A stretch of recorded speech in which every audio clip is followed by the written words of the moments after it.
Donc, bonjour tout le monde, merci. Merci à tout le monde d'être venu. Merci aux gens en ligne aussi sur Zoom. Euh, c'est la première édition donc, de 2025 de nos désormais fameux lunch conférences.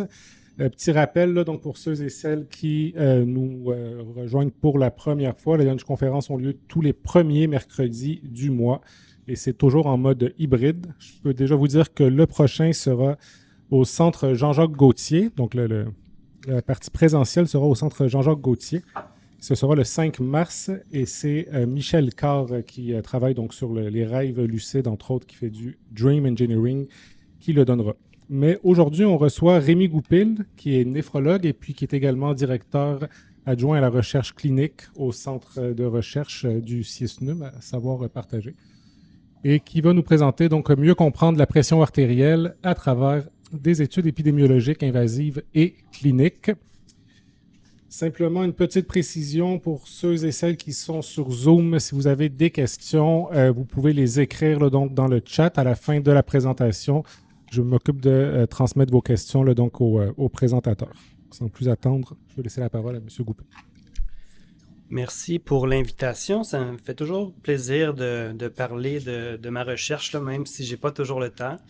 Donc, aujourd'hui, je vais surtout me concentrer sur, je vous dirais grosso modo, la moitié de mon programme de recherche, celle qui vraiment est en lien avec les mesures de pression artérielle en tant que telle. Donc, si on revient un peu à la base, tout le monde sait à peu près c'est quoi la pression artérielle, mais il faut essayer de comprendre pourquoi. Pour la mesurer, ben, en fait, c'est vraiment un indicateur de la perfusion des organes. Puis aussi, en même temps, au niveau de la pression exercée au niveau de la paroi des vaisseaux. Puis on sait depuis très longtemps que quand c'est haut, c'est pas bon. Quand c'est bas, c'est pas bon non plus. Donc on le cherche à la garder dans une fourchette assez restreinte pour éviter les complications de l'hyper, mais de l'hypotension aussi.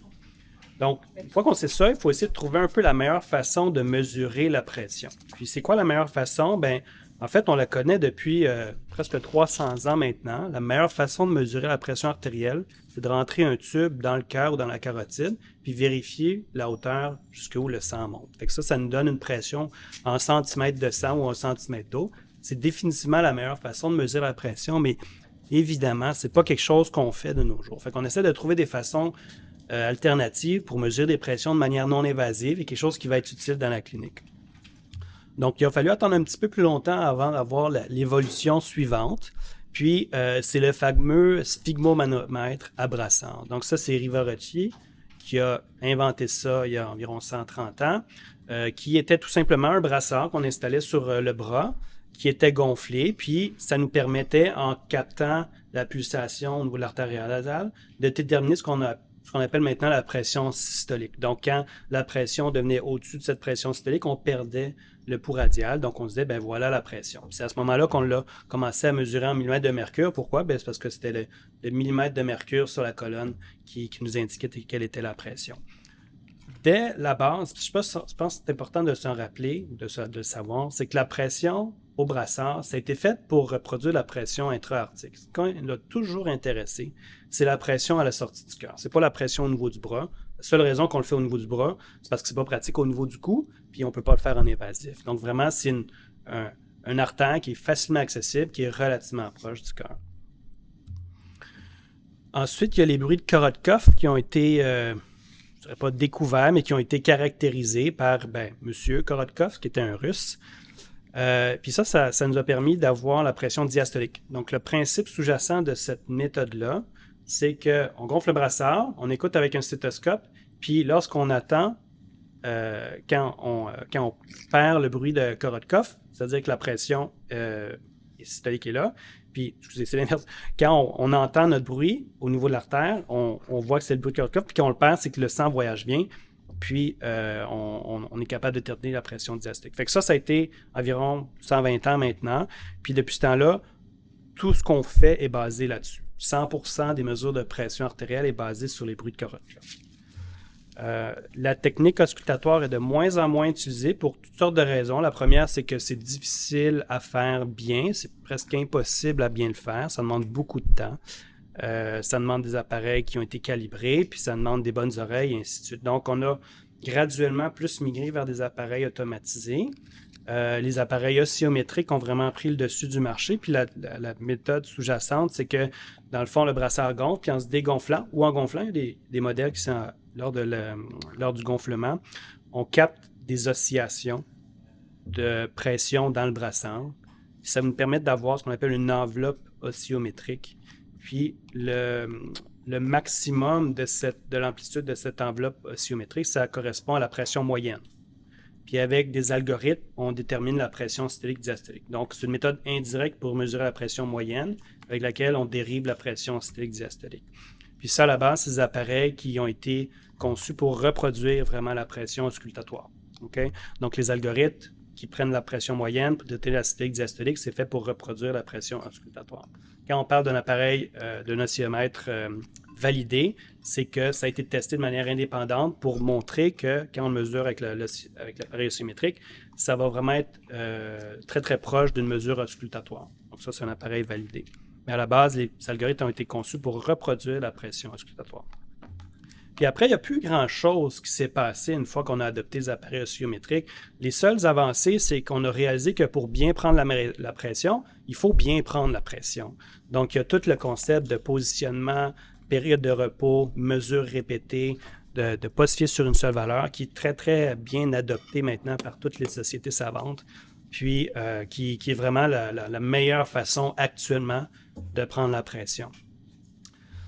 Dans les dernières années, vous avez peut-être vu passer un peu cet engouement pour les appareils sans brassard. Donc, on pense à des montres intelligentes qui mesurent la pression, des bagues, des patchs qu'on peut se mettre au haut du corps, des ECG, ou toutes sortes d'autres affaires qui utilisent souvent l'analyse d'ondes pulsatiles qui permet de dériver une pression artérielle. Ce pas des appareils qui sont prêts à utiliser pour la clinique. Puis à Hypertension Canada, on a émis une position là-dessus qui disait qu'il ne fallait pas se fier à ces appareils-là pour guider le traitement thérapeutique. Il n'y en a aucun qui est validé de manière convenable, donc qui sont vraiment qu'on peut se permettre de se fier à ces valeurs-là. Donc ça, c'est une avancée qui, le marketing fait qu'elle est rendue souvent très présente chez nos patients, mais qu'il ne faut surtout pas se fier. Il faut quand même rester avec nos bonnes vieilles mesures oscillométriques. Peut-être qu'un jour, ça va changer, mais pour l'instant, on n'est pas rendu là du tout. Donc, j'ai l'air d'être un peu de dire c'est une vieille technologie, ça ne fonctionne pas. Mais non, ça fonctionne parce qu'on l'a utilisé. On sait que c'est quelque chose qu'on peut traiter. On sait que quand les chiffres sont élevés, ça va mal aller.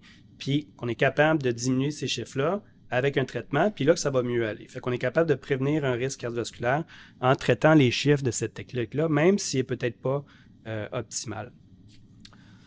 Moi, la question qui m'intéresse beaucoup, c'est est-ce que c'est précis? C'est quoi la précision de ces valeurs-là? Le premier obstacle à la précision, je dirais, c'est l'amplification de l'onde pulsatile. Fait que dans le fond, quand la pression, c'est une onde pulsatile qui voyage dans les vaisseaux, qui est dépendante, oui, du débit sanguin, de la force exercée par le sang des parois, mais aussi la caractéristique de la paroi. Puis, en général, la pression systolique va augmenter progressivement plus on voyage distalement dans l'arbre artériel. Donc, au niveau aortique, c'est un certain nombre, mais au niveau radial, au niveau digital, c'est un petit peu plus élevé la systolique. La moyenne, elle ne change pas. Vous voyez ça comme si c'était la quantité de pression qui était envoyée, ça ne change pas. Puis la diastolique, elle varie très, très, très peu. Donc, c'est vraiment surtout la pression systolique qui va varier le long de l'artère artérielle. C'est pour ça qu'on s'intéresse surtout à la pression systolique quand on s'attarde sur la précision des mesures. Puis pourquoi c'est comme ça? C'est parce qu'on passe des vaisseaux relativement élastiques au niveau aortique à des vaisseaux beaucoup plus rigides plus on va distalement. Donc ça, c'est un obstacle qui dit, OK, mais si on la mesure au niveau brachial, puis on veut savoir c'est quoi qui est la pression à la sortie du cœur, peut-être que c'est pas la bonne technique. Puis quand il y a un groupe en Australie qui c'est normal si vous voyez pas bien les détails, mais qui s'est attardé, OK, on va regarder c'est quoi la précision, on va faire une méta-analyse de toutes les études qui ont regardé la différence entre la mesure au brassard et la mesure intra-aortique, donc souvent chez des patients qui ont des coronariographies, des choses comme ça. On va tout mettre ensemble, puis on va regarder c'est quoi cette différence-là. Puis au final, si vous voyez le petit losange rouge en bas, écoute, ça arrive bien, là. Donc la précision est excellente, mais l'accord, c'est-à-dire la divergence est quand même très, très large. On voit que ça va vraiment de tout bas, de tout côté. C'est sûr qu'il y a des petites études qui influencent beaucoup, d'autres moins. Donc, il y a quand même beaucoup, beaucoup de variabilité dans tout ça. Nous, à Sacré-Cœur, on a quand même bâti avec le temps une très, très grosse cohorte, là, la plus grosse cohorte au monde de mesures de pression invasive. Puis quand on regarde dans cette cohorte-là, la différence systolique de pression au brassard puis en intra-aortique, on voit qu'effectivement, la différence entre les deux est très petite, autour de 2 mm de mercure plus bas, mais avec quand même une grande variabilité, donc une déviation standard de 12 mm de mercure. Donc on voit quand même que la précision est bonne, mais l'accord est beaucoup moins bon. Donc, je venais de vous dire qu'avec l'amplification de l'onde, ben, ça ne devrait pas fonctionner parce qu'on mesure distalement, la pression systolique est plus haute, tout ça. Ben, pourquoi d'abord on a quand même une précision qui est acceptable? C'est tout bêtement par un heureux hasard. Quand on se dit qu'en général, puis là on met tout le monde dans le même bateau, l'amplification est à peu près 6 à 8 mètres de mercure quand on passe de l'aortique à la brachiale. Okay? Donc, la pression systolique, mettons, est à 120. En aortique, elle va être à 128 au niveau brachial. Mais le problème, c'est que les bruits de Korotkov, ça ne fonctionne pas. Okay? Ça ne fonctionne pas. Pourquoi? C'est parce que, comme on dit que l'ouverture, le premier bruit correspond à la pression systolique, c'est pas vrai. Quand on fait des mesures invasives avec des appareils pour détecter le son, des appareils pour mesurer la pression, on voit que le bruit arrive après à une pression plus basse de la pression systolique. Donc, c'est comme s'il y avait un délai d'ouverture de l'artère. Ce qui fait en sorte que, par pur hasard, la différence d'une pression invasive au brachial puis au brassard, c'est à peu près 8 mètres de mercure de sous-estimation. C'est-à-dire que si votre brassard, vous mesurez ça à 140, mais la vraie pression en intra-brachial, ça va être 148, 150.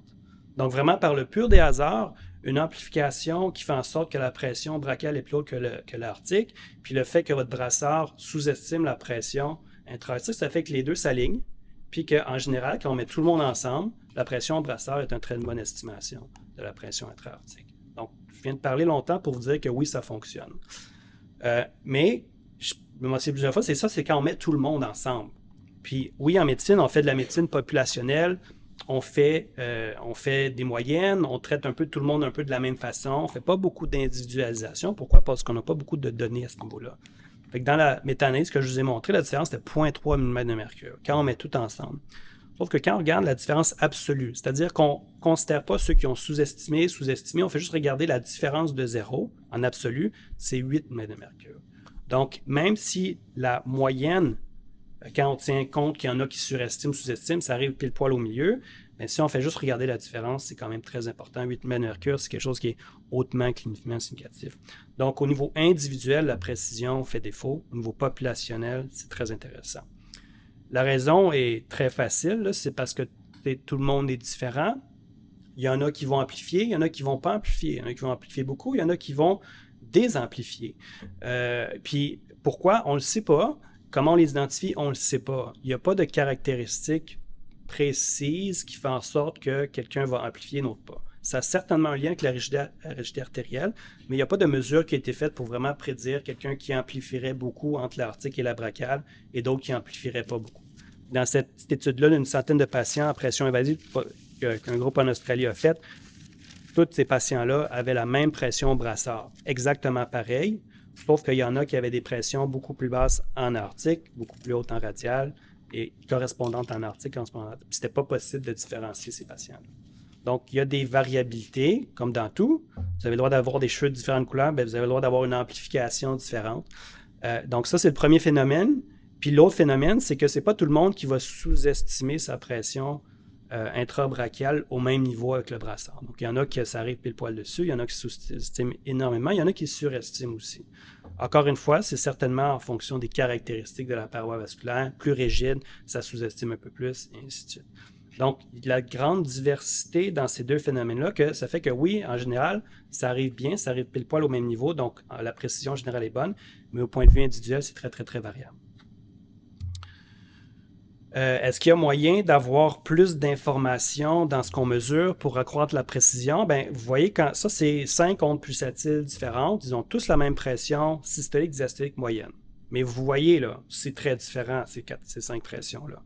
Donc, il y a des moyens maintenant pour capturer l'onde pulsatile, puis la transformer pour essayer d'estimer plus directement une pression centrale. Donc, les appareils de pression centrale ont été développés pour estimer directement la pression aortique et non pour reproduire la pression auscultatoire au niveau du brassard.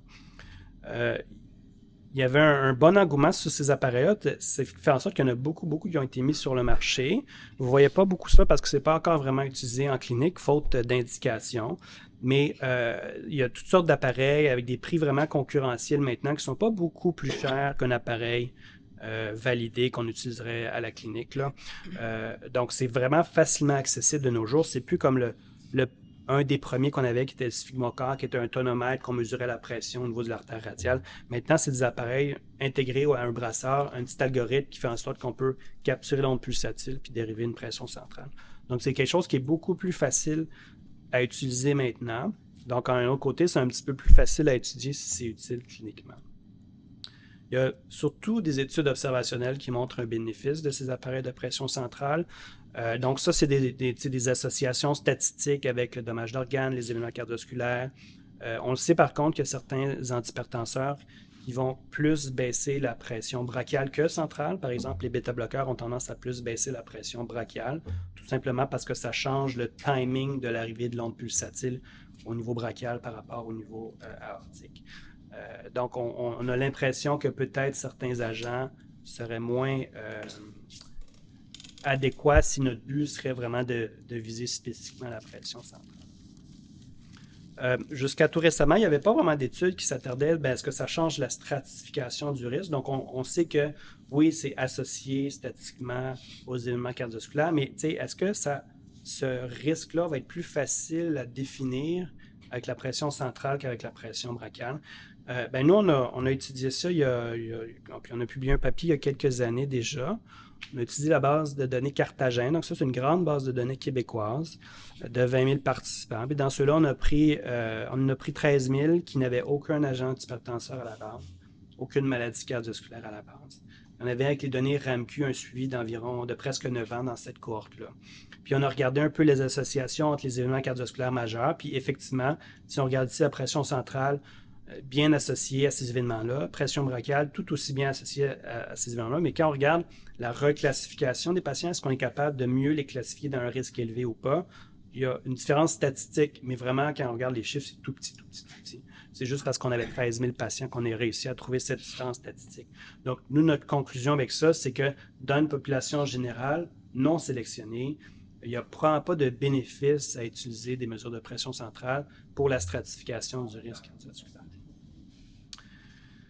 Mais cet appareil qui était utilisé, c'est le sphygmocard en tonométrie radiale. Donc, quelque chose qui n'est plus du tout utilisé de nos jours et qui a vraiment été démontré comme quoi ça sous-estimait énormément la pression intra-aortique. Donc, c'est vraiment finalement pas un bon appareil pour mesurer la pression centrale. C'est quelque chose qu'on n'utilise plus du tout de nos jours. Donc, il y a toute la notion de la précision va dépendre de l'appareil. Donc, nous, on a publié une revue systématique l'année passée où on a regardé toutes les études qui regardaient la précision d'un appareil de pression centrale par rapport à la pression intra-aortique mesurée invasivement. Puis, c'est fait exprès, là, je ne tiens pas à ce que vous regardiez les chiffres, là, mais pensez que les petits losanges orange, ça représente tout un appareil différent. Donc, on voit qu'il y en a qui sous-estiment énormément la pression intra-aortique, d'autres la surestiment un petit peu, d'autres qui sont arrivés un petit peu pile poil au milieu, mais pas beaucoup d'études. Donc, c'est très, très, très variable. Donc, ces données-là, c'est vraiment un appareil dépendant. Puis ici, on est en train d'analyser les données d'une étude qu'on a fait au fil des années où on a pris chez le même patient mesurer des pressions avec 4 appareils de pression centrale différents pour voir justement sur ces mêmes patients-là est-ce qu'il y avait des discordances dans les mesures qu'on a retrouvées. Puis la réponse vite, c'est oui, mais on n'a pas encore publié les résultats. Donc, tout ça pour dire que faire attention avec les données de pression centrale. Ça dépend énormément des appareils utilisés. La majorité des études qui ont été publiées, c'est avec des appareils qu'on n'utiliserait pas de nos jours, mais qui étaient disponibles en temps ou à l'initiation de grandes cohortes avec des suivis. Nous, on s'était dit, OK, on a toutes ces données-là, comment on pourrait utiliser ça dans notre clinique? Fait qu'on a parti une étude randomisée contrôlée il y a 3 ans maintenant, puis on a fini le recrutement l'été dernier, donc on va avoir les résultats l'été prochain, à la fin de l'été prochain, où on s'était dit, OK, la population qui a le plus de rigidité artérielle qu'on connaît, nous, les néphrologues, c'est les patients avec une insuffisance rénale quand même assez avancée. Donc, on a pris ces patients-là, puis on les a randomisés dans un groupe où on traitait la pression mesurée au brassard, comme on fait d'habitude, et l'autre qu'on utilisait par contre une pression mesurée avec un appareil de pression centrale. Puis, on voulait voir sur un an, est-ce qu'il y avait des différences de rigidité artérielle? Est-ce que c'était quelque chose qui était quand même faisable, cette étude-là, pour voir si un jour, ça vaudrait la peine de faire une étude de plus grande envergure. Donc, on avait combien de patients? Je ne sais plus trop, là, 140 à peu près. Là. On va sûrement pouvoir vous présenter les résultats peut-être à l'automne ou un petit peu plus tard. Une autre étude qu'on s'est dit qu'encore une fois, si on s'attarde, ben oui, dans la population très, très générale, probablement que ce n'est pas très, très utile parce que les appareils de pression au brassard fonctionnent super bien. Ben, des populations spécifiques comme les personnes très âgées, les gens avec une insuffisance rénale chronique avancée, on est en train de tester, voir avec 2 appareils différents, en fait 3 appareils différents. Un qui est plus pour la rigidité, mais qui mesure aussi la pression centrale. 3 appareils différents en hémodynamie pour voir s'il y avait des différences significatives dans cette population-là par rapport à une population un petit peu plus générale. On a été un peu expulsé de la salle d'hémodynamie parce qu'on a abusé de leur générosité. On va essayer de se réinsérer là progressivement pour finir cette étude-là. Donc, je reviens toujours au fait que en population générale, ça ne fonctionne pas très bien, mais peut-être des sous-groupes précis, ça peut être intéressant. Je pense que le sous-groupe principal, là, c'est le sexe. T'sais. Fait qu'on s'est intéressé vraiment à ce qu'il y avait une différence de précision en fonction du sexe. Puis pourquoi en fonction du sexe? Parce que pas longtemps avant, il y avait une étude qui avait été publiée qui montrait de manière très convaincante que pour chaque strate de pression, les femmes avaient un risque relatif plus élevé que les hommes par rapport à la base, là, qui dans le fond ici était à une pression en bas de 100 qui est la référence. Mais plus on monte dans la strate, le risque augmente beaucoup plus rapidement chez les femmes que chez les hommes. Le risque global chez les hommes demeure beaucoup plus élevé, là, ça c'est pas nouveau. Mais on a l'impression que c'est toujours pire avoir une pression spécifique pour une femme que pour un homme. Donc, pourquoi? Ben, on s'est dit, on a des données invasives, on a beaucoup de femmes, on a beaucoup d'hommes, on a une pression centrale, voyons voir ce qu'on a avec nos données. Est-ce que ça aurait un lien sur la précision par rapport à la pression artérielle? Donc, on reprend nos 500 patients qu'on a fait en coronarographie, qu'on a recrutés pas mal en 2019 déjà. Puis on avait des mesures de pression intra-aortique avec des mesures simultanées de la pression avec un brassard, avec un appareil qui mesurait de manière simultanée la pression centrale et brachiale. Puis, on a comparé les deux aussi facilement. Puis, on a regardé un peu les facteurs qui pourraient influencer tout ça. Je ne passerai pas vraiment en détail les données, les caractéristiques de base, mais je pense qu'il est important de noter ici, c'est que dans la moyenne des hommes et des femmes, avec exactement la même pression brassard. Donc, 124,5 chez les femmes, 124,4 chez les hommes. Donc, exactement pareil en moyenne. Mais quand on regarde la moyenne de pression invasive, chez les femmes, c'était 130,9, puis chez les hommes, 124,7. Donc, la différence entre les deux est négligeable chez les hommes, mais très élevée chez les femmes. Donc, 6,5 mm de mercure de différence chez les femmes, 0,3 mm de mercure différent chez les hommes. Puis, c'est que ça sous-estime la pression brachiale. Puis en termes qu'on regardait les mesures de pression centrale, chez les femmes, ça arrivait pile poil dessus, puis chez les hommes, ça avait surestimé beaucoup.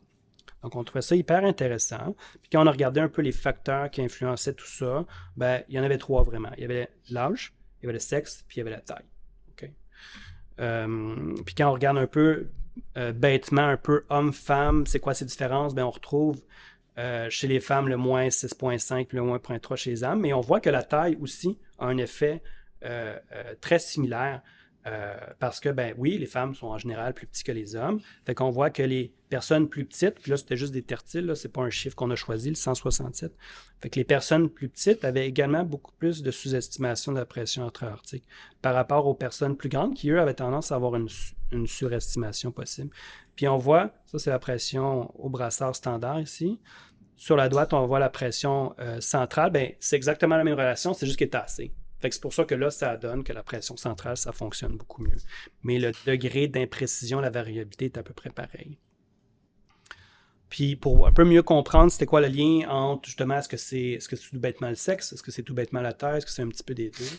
On a fait des analyses de médiation qui montraient, grosso modo, qu'il y a à peu près 55% de l'effet qui est dû à la taille, aux différences de taille, mais il y a 45% de l'effet qui est vraiment le sexe même qui explique cette différence-là. Donc, c'est pas tout bêtement la taille, c'est pas tout bêtement le sexe, c'est vraiment les deux. Donc, ça serait vrai pour un homme qui serait petit par rapport à un homme qui serait grand, autant qu'une femme qui serait grande, une femme qui serait petite. Donc, tu sais, ça, c'est un peu la première fois qu'on démontrait des différences de pression dans des mesures au brassard par rapport à la mesure de pression invasive. Pas longtemps après, il y a une autre étude qui a été publiée d'un autre groupe qui confirme vraiment ces résultats. Donc, c'est quelque chose qui est, je pense, bien établi maintenant. Est-ce que c'est ça qui explique le fait que pour une même pression, les femmes sont à risque plus élevé que les hommes? Pas prêt à dire que c'est pour ça, mais ça fait certainement partie de l'explication. Puis là, ça se demande, il y a toute la notion de est-ce qu'il doit y avoir des cibles différentes chez les hommes et les femmes, qui est vraiment une autre boîte là, que certaines personnes tendent à pousser. Ça pourrait justifier un petit peu ça, que les femmes, on devrait les traiter un petit peu plus basses parce que, disons, 125 de pression au brassard chez un homme et une femme, au final, c'est pas la même pression intra-aortique, c'est cette pression-là qui compte. On a fait un petit peu d'autres travaux un peu avec ces données-là là, que je n'irai pas dans les détails, mais on a regardé aussi l'effet de l'âge, on a regardé l'effet du degré d'amplification systolique, de la sous-estimation du brassard, puis on a essayé avec des modèles statistiques d'ajuster un petit peu tout ça. Fait qu'on a fait toutes sortes d'études avec ces bases de données-là, puis on a certainement d'autres idées en cours. Là. Fait qu'on, c'est une base de données très, très intéressante pour ça.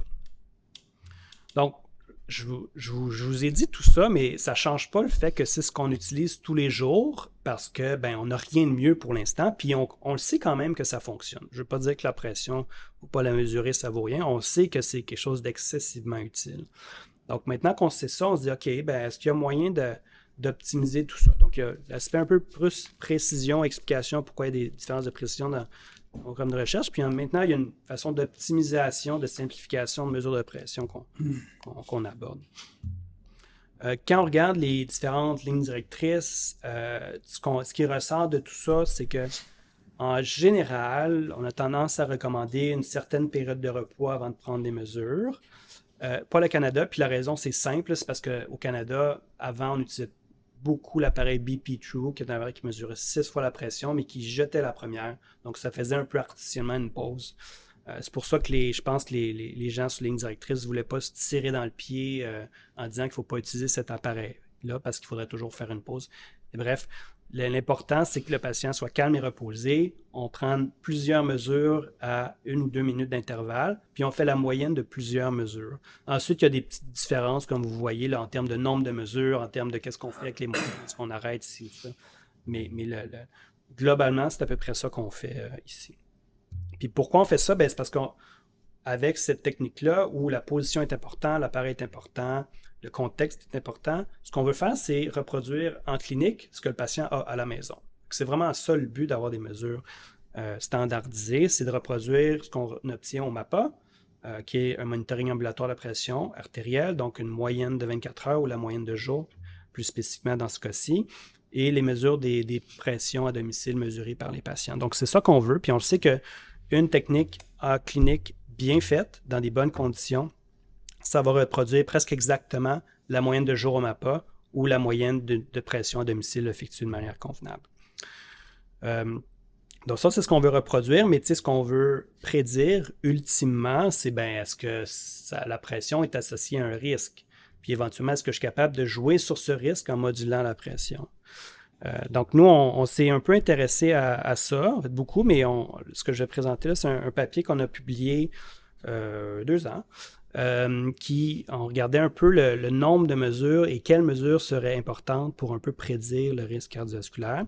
Encore une fois, on a utilisé la base de données Carthagène, donc dans ce cas-là, c'est plus de patients parce qu'on ne s'attardait pas nécessairement juste sur la pression centrale qui était mesurée dans Carthagène ou avec ou sans médicaments. Fait qu'on prend vraiment pas mal tout le monde. Puis, au recrutement là, qui était en 2009-2010, il y a des pressions qu'on a mesurées de manière standardisée. Donc, vraiment la bonne façon de faire, avec un appareil qui est même encore aujourd'hui utilisé. Il n'y avait pas de période de repos parce que ce n'était pas recommandé au Canada à ce moment-là. Techniquement, ce n'est toujours pas nécessairement recommandé. Mais il y avait 3 lectures à 2 minutes d'intervalle. OK? Puis, on a regardé un peu l'association de ces mesures-là, pris à un moment très, très précis, j'en conviens, avec les événements cardiovasculaires qu'on va voir apparaître dans les 10 années après. Je ne vais pas aller dans les détails, ça c'est surtout pour montrer qu'on avait dans les, en fait 18 000, je dis 20 000, 18 000 patients, il y en avait un peu plus de 2 000 qui ont eu un événement cardiovasculaire majeur, puis on parle d'infarctus, d'AVC, d'insuffisance cardiaque, de mortalité à un moment donné dans une hospitalisation. Puis je pense que le plus important sur cette diapositive, c'est quand on regarde la première, deuxième ou troisième pression, on voit qu'elles sont quand même très, très peu différentes, là. Donc la première en moyenne 126,5, ensuite 123,2, puis 122,1. Donc on sait que plus on en mesure, plus ça a tendance à diminuer. Ça, c'est pas nouveau. Mais quand on regarde, puis encore une fois, c'est pas de comprendre les chiffres, c'est pas le but, là. Le message, c'est quand on regarde un peu l'association entre ces chiffres-là, puis la survenue d'événements cardiovasculaires à long terme, on voit vraiment que la première pression, si on prend juste elle, est moins prédictive que la deuxième et surtout que la troisième. Puis quand on fait la moyenne de ceux-là, dès qu'on insère la première là-dedans, on diminue le risque qu'on est capable de prédire. Donc vraiment, il ne faut vraiment pas se fier sur la première, selon cette étude-là, quand il n'y a pas de période de repos, mais vraiment aux subséquentes, c'est plus associé au risque. Puis ça, c'était une relation linéaire, mais quand on regarde les relations non linéaires, on voit un petit peu le même pattern, mais on voit que l'augmentation du risque est beaucoup plus franche avec la deuxième et surtout avec la troisième pression. Donc, c'est comme si la première, c'est un peu une espèce de bruit de fond où le patient n'est pas encore assez calmé, il y a beaucoup, beaucoup de variabilité. C'est probablement un petit peu plus loin que de sa vraie pression, donc c'est moins prédictif du risque à long terme. Puis si on essaie de quantifier ça un peu, puis ça, c'est un exemple qu'on donne, c'est que si on prendrait, mettons, quelqu'un qui a la première pression est à 160 ou la troisième pression est à 160, celui qui a la troisième pression 160 a 2 fois plus de risque d'avoir un événement cardiovasculaire à long terme que celui qui c'est juste la première. Donc vraiment, c'est la troisième qui est le plus intéressante à ce niveau-là. Puis ça, c'est vrai dans des pressions élevées comme ça, mais puis c'est un petit peu plus faible, plus on se rapproche de la normalité, mais c'est quand même des pressions jugées normales. C'est quelque chose qu'on va revoir. Puis quand on parle de reclassification du risque, j'en ai parlé il y a quelques minutes, là, mais on a regardé un peu la même chose. Puis celle qui reclassifiait le mieux le risque, c'était vraiment soit la 2, 3e ensemble ou la 3e tout seul. Donc la première n'était pas super intéressante. On a regardé aussi la pression diastolique, mais tantôt, je vous ai dit qu'on s'en intéresse pas beaucoup. Ben, il y a beaucoup de raisons, c'en est une. Là. Dans ce cas-ci, ça ne changeait absolument rien. C'était quoi la pression diastolique? Donc, c'était prédictif du risque cardiovasculaire, oui, ça c'est sûr. Mais que ce soit la première, la deuxième, la moyenne d'une, deux, trois, n'importe quoi, ça ne modulait pas le risque. Là. Donc, il n'y avait pas ce degré de précision, de prédiction de risque qui était variable en fonction de quelle pression on s'attardait. Fait que ce qu'on conclut un peu de ce papier-là, c'est important de mesurer plus qu'une fois la pression, que plus on mesure la pression, si on se base juste sur la première, on va moins bien stratifier notre risque cardiovasculaire, on va avoir un petit peu plus d'incertitude quant à ça. C'est vraiment la 2e, 3e ensemble ou la 3e qui, là, semble avoir la meilleure performance prédictive. Mais ça, c'est dans une cohorte où il n'y a pas eu de période de repos formelle. C'est peut-être différent si on fait une période de repos. Là. En fait, mon impression, c'est que ça sera différent parce que c'est comme si on enlève la première pression, c'est comme si on faisait artificiellement une période de repos. Mais tout ça pour dire qu'il ne faut jamais se fier à une seule valeur. Je pense que ça fait longtemps qu'on le sait. Là. Un autre aspect qui nous intéresse en ce moment, c'est compliqué de mesurer la pression. Il faut que votre patient soit assis, jambes par terre, non croisées, dos reposé, bras appuyés. Une période de repos, bon ça, on s'entend, en général, on va dire 5 minutes, 3 mesures, 1 minute d'intervalle, pas parler, seul dans une pièce. Fait que, c'est quelque chose qui est vraiment difficile de bien mesurer la pression. Puis si vous pensez aux situations là, où on mesure la pression à l'hôpital, c'est presque jamais fait comme ça. Donc on se dit, est-ce qu'il y a moyen de simplifier tout ça, peut-être enlever certains éléments qui peuvent compliquer la tâche pour faire en sorte que les gens ne sont pas face à une montagne qui dit de toute façon c'est impossible, je mesure n'importe comment. Essayez de dire regarde, tu peux faire ça comme ça, comme ça, comme ça, ça va donner des chiffres super fiables, tu n'as pas de souci, puis au moins ça va te prendre un peu moins de temps, ça va être moins difficile à faire. Il y a des études qui ont été, il y a quand même plusieurs études qui ont regardé ça, là. J'en mentionne quelques-unes ici.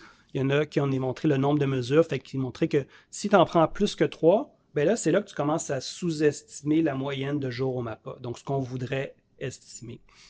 Donc, ça ne sert à rien d'en prendre trop. Puis, il y en a des études qui sont attardées, est-ce qu'on fait une période de repos ou pas? Donc, ils ont étudié 0 à 5 minutes, puis grosso modo, là, ça ne changeait pas grand-chose. Puis peut-être même que si on attendait trop de repos, là, on avait tendance à sous-estimer la pression. Donc, probablement que dans une bonne proportion de la population, c'est pas nécessaire de faire spécifiquement une période de repos de 5 minutes. C'est sûr que ça, c'est dans un contexte d'une étude clinique où souvent le patient, ça fait déjà quelques minutes qu'il était assis à parler avant qu'on commence à faire les pressions. À la clinique, nous, on les appelle, ils se lèvent avec leur manteau, leur sac, ils se promènent jusqu'à la salle, ils s'assoient, oublie son manteau, se relève, enlève le manteau, on essaie de tirer la manche. Fait que, si on ne fait pas de repos à ce moment-là, c'est un peu difficile d'imaginer que ça va être une pression femme. Il faut vraiment que la personne soit sans nécessairement faire une période de repos. Il faut quand même reposer, calme, qu'il ne soit pas tachycarde et essoufflé parce qu'on lui a demandé d'enlever son manteau. Donc, il faut faire attention un peu avec ce genre de données, mais ça donne quand même une bonne indication que possiblement que la période de repos est peut-être pas nécessaire pour tout le monde dans toute situation. Puis l'autre grande question, c'est est-ce que votre patient doit être seul ou accompagné dans une pièce? Pour une petite histoire courte, là, l'étude Sprint qui a été publiée en 2015, je dirais, c'était la première étude qui démontrait un bénéfice des cibles de pression intensive, donc en bas de 120 chez des personnes à haut risque cardiovasculaire, et qui utilisait vraiment une technique très standardisée de mesure de pression, comme maintenant on recommande. Quand les gens ont lu ça, ils sont tous dit « Ah, il faut que le patient soit seul dans une pièce », c'est ça qu'ils ont fait. Donc, ça partit d'une espèce de controverse que toutes les pressions doivent être faites avec un patient seul dans une pièce. On s'entend que c'est difficile à faire. En clinique, à moins que vous ayez juste un patient à la fois puis une personne qui voit des patients, c'est impossible à faire. Quelques années après, les gens de Sprint sont dit « Oui, mais on n'a jamais dit ça. Là. On n'a jamais dit que le patient devait être tout seul dans une pièce. Je ne sais pas qui a pris ça où. » Ils ont même sorti des données pour montrer que il y avait beaucoup de patients que le patient était seul dans la pièce pour la période de repos, mais pas pour la pression, mais pas pour la période de repos, jamais, toujours. Puis il montrait que dans ces quatre situations-là, ça ne changeait vraiment rien au résultat de l'étude. Donc, il n'y avait vraiment aucun effet sur le bénéfice d'une thérapie intensive, peu importe si le patient était seul ou non, à peu importe quel stade de ces mesures de pression. Donc, évidemment, ça a eu le temps d'avoir plusieurs études et des méta-analyses qui ont sorti qui montraient des résultats complètement divergents. Fait que là, les sources se sont calmées un peu par la suite, mais le problème n'est toujours pas réglé parce que la moitié des sociétés savantes vont dire qu'il faut que le patient soit seul. Le quart va dire qu'il faut que le patient il peut être accompagné, puis d'autres qui disent on ne sait pas. Fait qu'encore de nos jours, il n'y a pas de consensus sur comment on doit faire. Fait que nous, on dit, écoute, on va vérifier ça à nouveau. Depuis les deux méta-analyses qui avaient des résultats discordants, il y a plusieurs autres études qui ont été publiées. Fait ce qu'il nous a donné, puis soit on est en train de rédiger l'article, c'est pas publié, mais ce qu'on voyait, c'est que quand on prend toutes les études où la pression a été mesurée dans le patient seul dans une pièce ou accompagné, le même patient, la même machine, la même technique dans la même visite. Donc ça, c'est un peu la différence des autres études méta-analyses qui avaient été faites. Donc vraiment les mêmes conditions pareilles avec la même machine. On voit que si on prend toutes les études ensemble, il y a effectivement une petite tendance à avoir une pression un peu plus basse, puis dans ce cas-ci, c'est 2,7 mm de mercure quand le patient est seul dans une pièce. Mais visuellement, je pense que tout le monde devine que si on enlève celle-là, les résultats sont neutres. Puis on l'a fait, on a fait des analyses de leave one out, tout ça. Puis si on enlève celle-là, là, ça redevient identique à zéro. Donc on voit vraiment comment des petites études peuvent beaucoup influencer. Puis on a cherché par tous les moyens de trouver une raison de l'exclure, mais c'était vraiment une étude qu'il fallait inclure. Bref, notre conclusion de tout ça, c'est oui, il y a une différence, mais probablement pas cliniquement significatif. L'important, c'est que le patient soit calme dans une pièce, qu'il n'y ait pas beaucoup de dérangement autour de. Mais il y a quelques semaines, de manière intéressante, il y a une étude qui a été faite où il mesurait des pressions dans un marché. Puis donc, le patient était soit dans un marché très bruyant autour de lui, dans un marché un petit peu à part, un peu moins bruyant, puis dans vraiment comme une espèce de local fermé à l'intérieur du marché où tout était beau, puis il ne savait pas de différence. Fait que, le patient était clairement pas seul dans une pièce au calme ou seul dans une pièce très reposée au calme. Ça ne changeait pas vraiment grand-chose en autant que la pression est bien mesurée. Fait que je pense que ça, c'est quelque chose qui est certainement, qui va se voir à disparaître le fait d'être seul ou pas dans une pièce. Puis ensuite, je parlais, est-ce qu'on peut retirer quelques éléments? On a fait une petite étude pilote intéressante l'année passée, l'été passé, avec une édition d'été, où on a pris 30 patients, là, juste un chiffre comme ça, puis on les a randomisés dans 4 façons de mesurer la pression. Donc, la première, pression parfaitement mesurée, tout est là. Ensuite, on a fait, OK, ben on va le mesurer par-dessus une manche. Un chandail à peu près gros comme j'ai ici, donc pas un petit t-shirt très très mince, mais un chandail que quelqu'un pourrait porter s'il vient voir le patient, le médecin au bureau. Ensuite, puis tout le reste était pareil. Ensuite, juste le bras, au lieu d'être à côté, parce que souvent on n'a pas d'accotoir pour le bras, il y a des chaises comme ça qui fait que le bras il pendouille ou qui n'est pas à la bonne hauteur. Fait qu'on a fait le bras vertical. Puis l'autre chose, c'est qu'il y a beaucoup de patients qui mesurent leur pression avec des appareils cheap achetés sur Amazon qui n'ont pas été validés. Fait qu'on a fait avec un appareil non validé, mais toutes les autres composantes étaient parfaitement faites. Puis on a comparé ça, donc un ordre randomisé. À chaque fois, il marchait une minute, ça soit 5 minutes, puis on prenait 3 minutes à 1 minute d'intervalle, 3 pressions à 1 minute d'intervalle. Puis ensuite, il partait en MAPA, puis on comparait ça avec le MAPA de jour. Puis, de manière intéressante, ce que ça nous montrait, c'est si on fait la différence entre la mesure optimale sur une manche verticale et un appareil non validé, il y a vraiment juste la méthode optimale, piouf, et sur une manche qui ne montre aucune différence statistiquement significative par rapport au MAPA de jour. Mais le bras vertical, ça donne une pression beaucoup plus haute, puis un appareil validé aussi une pression plus haute. Autant pour la systolique que diastolique. Donc on était un peu rassurés, je dirais, de voir ça parce que ça confirmait notre hypothèse initiale que la manche, ça ne change rien, mais que le bras, ça va probablement changer quelque chose, puis un appareil non validé aussi.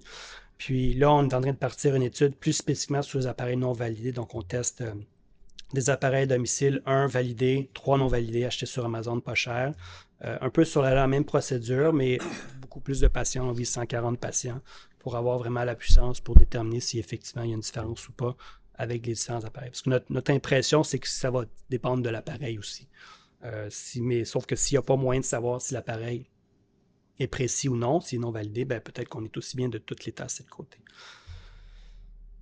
Bref, il y a beaucoup de défis d'implémentation pour des mesures de pression. Il y a tous les aspects de précision, c'est ça que j'ai parlé au début, mais ça, pour l'instant, on ne peut rien y faire. Mais pour les mesures, il y a le fait que le patient soit dans une pièce, il doit être assis sur une chaise, bras reposés, il y a au sol, donc tout ce qui est aspect un peu positionnement et contexte de mesure de pression. Ensuite, il y a la question de période de repos, la moyenne de multimesures. Donc ça, c'est beaucoup de défis qui sont souvent un petit peu utilisés pour des excuses par beaucoup de personnes pour, ben moi, je ne suis pas capable de mesurer ma pression comme du monde au bureau. Mais si on s'attarde vraiment à ce qui est important, pour le premier aspect, c'est le patient ne parle pas, calme et silencieux, assis tranquille. Il ne faut pas qu'il soit exténué au moment où on commence à prendre la pression. Puis on le voit bien, là, des fois, les patients nous disent « Ah ouais, je viens de monter les 4 étages, notre clinique au 4e étage. » Puis des voix essoufflées, tu dis ah, okay, on va prendre la pression tout de suite. On sait que des fois, c'est prend un petit peu trop haut là, par rapport à ce qu'ils nous montrent à la maison.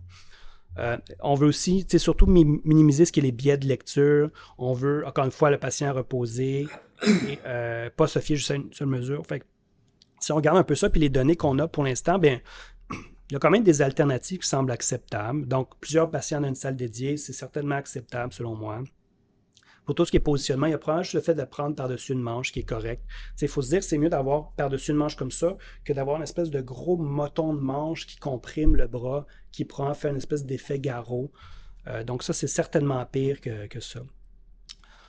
Ensuite, absence de période de repos, c'est sûr que c'est peut-être un petit peu plus difficile à éliminer complètement, mais quand la pression est dans une zone relativement basse, probablement que c'est correct de sauter la période de repos.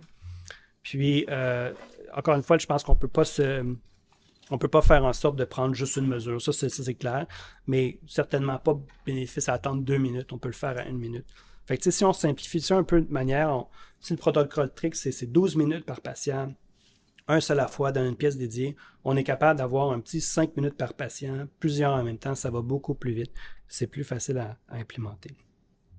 Fait que moi, ce que je fais, puis nous, ce qu'on fait ici à la clinique en néphrologie, ben, c'est que chaque patient a une mesure de pression de manière standardisée, avec un appareil validé dans une salle dédiée. Il y a plusieurs patients dans une salle, puis nos appareils sont programmés. Là, on fait juste mettre start. Il y a une période de repos d'1 minute pour essayer de faire un peu un entre-deux entre le 0 et 5 minutes.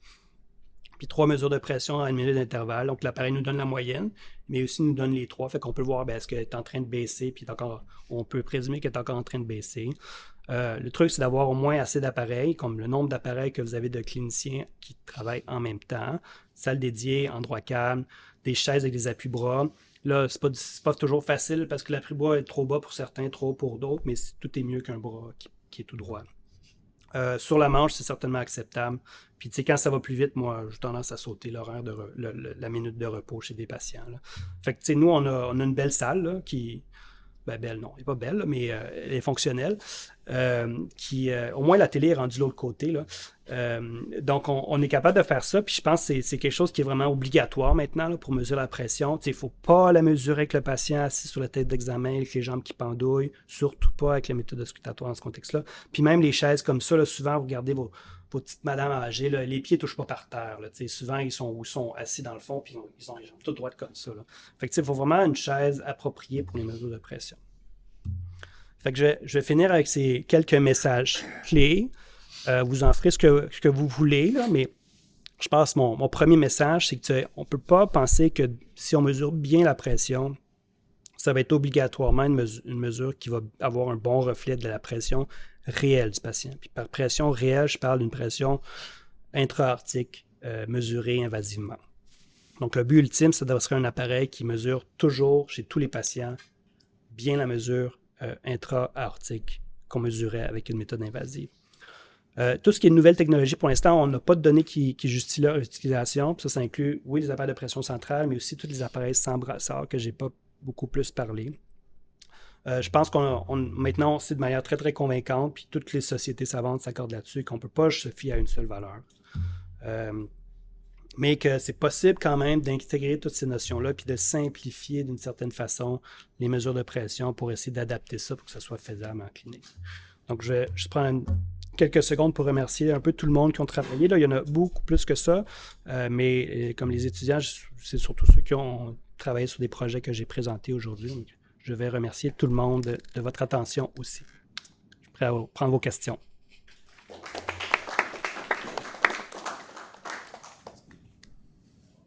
Un très grand merci, M. Goupil. Je vais commencer, avant de prendre des questions dans la salle, par 2 questions en ligne. C'est la même personne qui pose les 2 questions, puis ils sont comme thématiquement liés. Donc, pourquoi on mesure la tension artérielle toujours assis et non debout ou couché? Puis je vais dire la deuxième question tout de suite. Est-ce que l'analyse donc des valeurs d'un MAPA est pondérée vers le bas puisqu'on n'est généralement jamais assis seul, bras soutenus et au repos durant 24 heures? On la mesure assis parce que c'est la façon la plus simple pour qu'elle soit utile. Debout, ben, il y a des gens qui ont une chute de pression en situation debout. Donc, est-ce qu'on devrait se fier à cette mesure-là qui est plus variable que la pression assise? Je pense pas, mais assis, c'est plus facile d'avoir un patient reposé, calme, qui n'est pas en train de forcer, puis d'avoir une mesure qui va être le plus proche justement du MAPA. Couché, c'est juste que ce ne serait pas faisable en clinique de mesurer une pression couchée. On sait que la pression couchée élevée, c'est pire que si tu as une pression assis élevée. Mais encore là, c'est une information intéressante à avoir, mais ce n'est pas une information qu'on utilisera en clinique. C'est 100% des études qui évaluent l'effet des agents antihypertenseurs ou les thérapeutiques. Les patients sont toujours assis. Donc, ça serait très difficile d'utiliser les chiffres qui ont été déterminés comme ça en utilisant une position couchée, une position debout. Ça ne veut pas dire que ça n'amène pas de l'information intéressante, c'est juste que c'est pour ça qu'on le fait assis. Maintenant, est-ce qu'on devrait pondérer en fonction de la positionnement du patient? C'est quand on fait le MAPA, ce qui est le plus important, c'est d'essayer quand la mesure se fait, en général, on demande aux patients de s'asseoir, puis de relaxer, puis de mettre leurs bras au niveau du cœur. En pratique, ils ne font jamais ça, je crois bien, là. Mais techniquement, quand on fait un MAPA, puis surtout quand c'est fait en recherche, c'est ça les consignes qu'on donne. Donc, les données sont basées un petit peu là-dessus. Maintenant, est-ce qu'on devrait... Il y a beaucoup trop de facteurs qui viennent en compte pour ajuster la pression, pour tout bêtement faire une petite formule de OK, on fait -5 parce que tu as toujours été debout. C'est juste impossible à considérer tous ces éléments. C'est très, très, très facile de faire bouger sa pression d'une minute à l'autre. C'est un chiffre qui n'est pas stable dans le temps. C'est pour ça que le fait d'en prendre plusieurs dans la journée, donc le principe du MAPA, ça nous donne en moyenne un chiffre qui est probablement plus proche de la réalité du patient. Merci beaucoup. Est-ce qu'il y a des questions? Oui. Merci beaucoup, Rémi. Deux petites faciles et une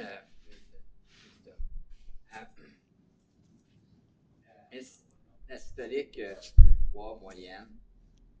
C'est pas pourquoi tu parles tout le temps d'enregistrer les 3, là. Ouais. C'est celle-là que tu prends? Systolique 2, 3.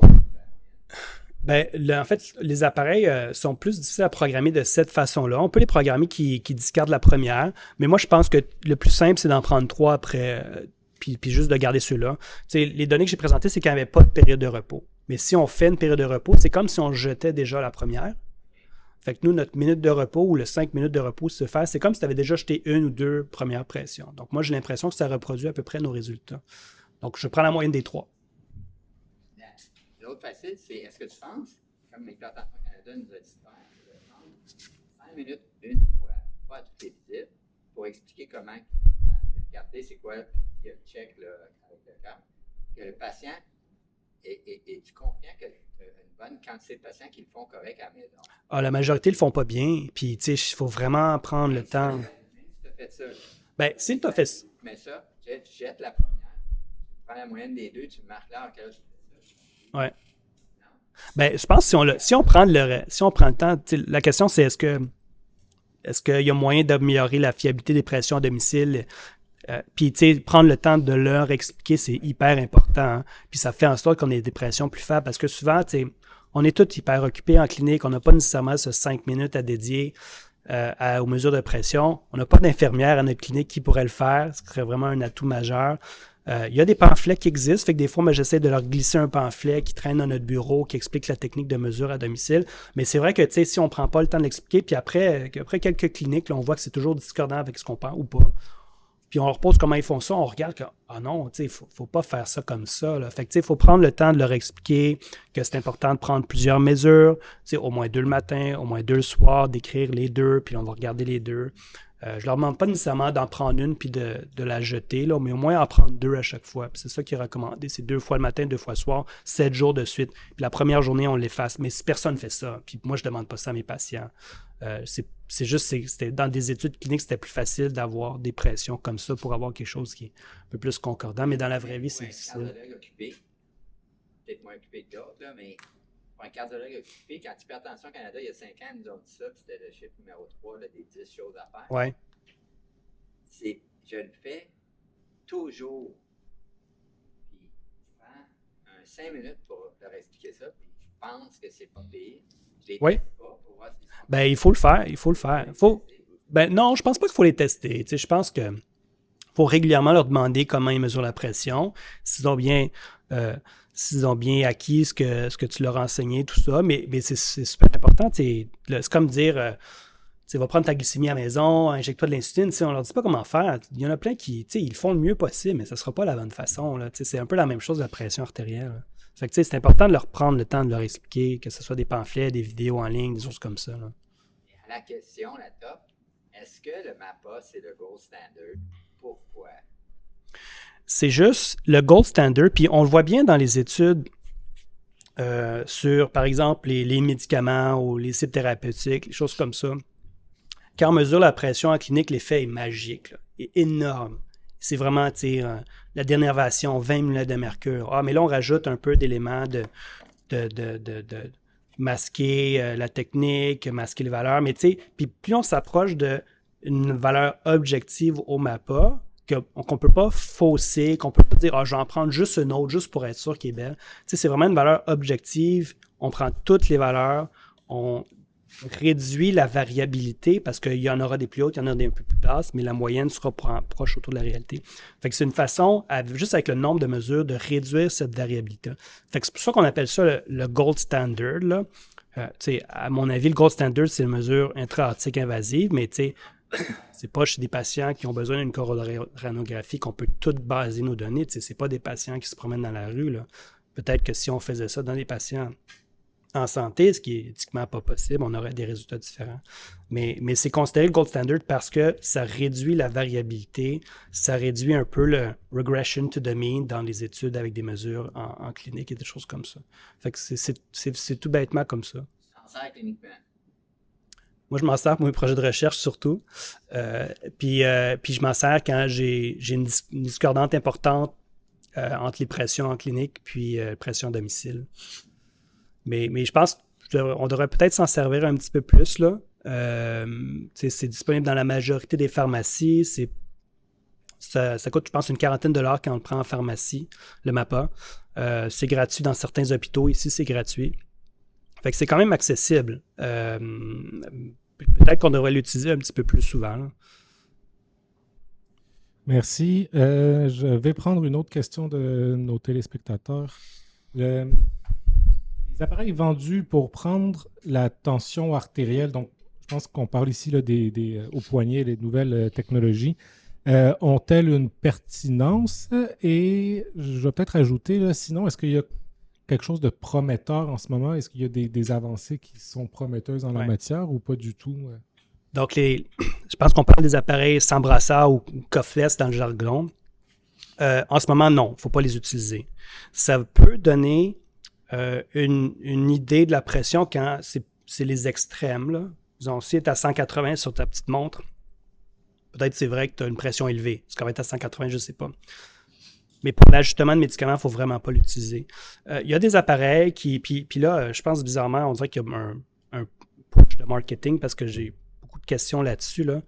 Un appareil particulier que je trouve qui est intéressant, c'est qu'ils ont mis l'appareil pendant 24 heures, qui ont fait un MAPA. Puis l'appareil, ce qu'il faut savoir, ces appareils-là, en général, il faut les calibrer. Fait qu'on prend une pression, bien, on rentre dans l'appareil, OK, ben c'était à 123 sur 80, l'appareil mesure la pression, on dit que ça, cette forme d'onde pulsatile-là, cette pulse transit time-là, c'est 120 sur 80. Fait qu'après, tout ce qui va varier beaucoup autour de cette valeur initiale de calibration, ça ne sera pas vu, ça ne sera pas capté par l'appareil. Par exemple, le dipping nocturne avec le MAPA, l'appareil cuffless va faire un petit dipping, donc ça va diminuer un petit peu, mais pas au même degré que le MAPA.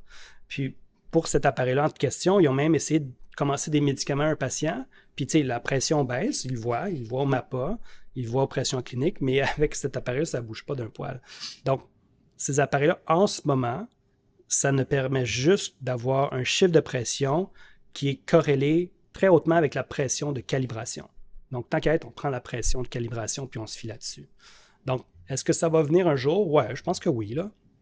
On n'est définitivement pas rendu là. Puis, des nouveaux protocoles de validation où il faut montrer justement que l'appareil est fiable par rapport à la bonne vieille validation avec le sphygmomanomètre, est fiable par rapport au MAPA, elle répond à des stimuli physiologiques de pression, elle répond à des stimuli pharmacologiques de pression. Donc, vraiment, pouvoir ça suit complètement la pression tout le long. Fait qu'on est, je ne sais pas si on va s'y rendre. Là. J'aimerais ça parce que ça serait facile d'avoir des chiffres de pression comme ça. Mais les montres en ce moment, ça vaut rien, honnêtement. Là, ça vaut rien. Il y a des bagues, ça vaut rien non plus. Il ne faut pas l'utiliser. Je pense que ça permet peut-être, la seule utilité, c'est de conscientiser les gens aux chiffres de pression. Puis peut-être que s'ils voient une valeur un peu discordante ou une valeur qui est rouge sur la montre, ben, ils vont peut-être consulter puis ils auront peut-être à ce moment-là des mesures appropriées de pression. Merci. Est-ce qu'il y aurait une autre question en présentiel? Non, alors je vais en prendre une autre en ligne. Là. Est-ce que ce sont des synonymes, là, le TA, donc j'imagine tension artérielle et PA pour pression artérielle, c'est la même chose? Oui, la Société québécoise d'hypertension artérielle favorise l'expression PA pour pression artérielle et non TA pour tension artérielle. C'est une pression et non une tension. C'est pas une force de tirement, c'est une force de poussée. Mais nous, même moi, j'écris encore TA dans mes notes médicales. Des fois, j'essaie PA, mais je reviens toujours à TA. D'accord. Il est 13h01. J'en prendrai peut-être une dernière si ça ne vous dérange pas de dépasser de 1 ou 2 minutes.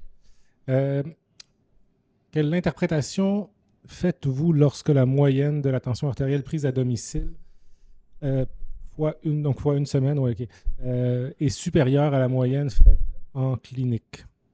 Notons que les techniques utilisées seraient conformes. On appelle ça l'hypertension masquée. OK?